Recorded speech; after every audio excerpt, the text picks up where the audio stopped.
তিন ব্যক্তির দোয়া আল্লাহ ফিরায় দেন না। কয় ব্যক্তি?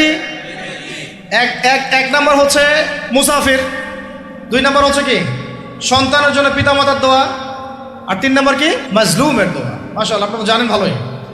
মাজলুম মানে কি? যার উপর জুলুম করা হয়, যার উপর জুলুম করা হয়েছে। আমরা এখন কিন্তু সবাই মাজলুম, তাই না ভাই? পুরো মুসলিম উম্মাই এখন মাজলুম। ইনশাআল্লাহ এই অবস্থা থাকবে না। ইনশাআল্লাহ জালেম যেখানে জুলুম করবে পতন হবে, সমস্ত জালেমদের পতন বিশ্ব থেকে হবে ইনশাআল্লাহ।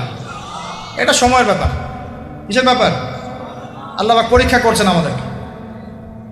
ইসরায়েল সারা জীবন বোম মারতে থাকবে না ইনশাআল্লাহ তাআলা। ফিলিস্তিনের মা বোনরা এভাবে ধর্ষিত হবে না ইনশাআল্লাহ। একদিন ওই বাচ্চারা বড় হবে, ওরা যুদ্ধ করবে ইনশাআল্লাহ। এই ভাইরা যাদেরকে মারা হচ্ছে এই লীলা খেলা চলবে না ইনশাআল্লাহ।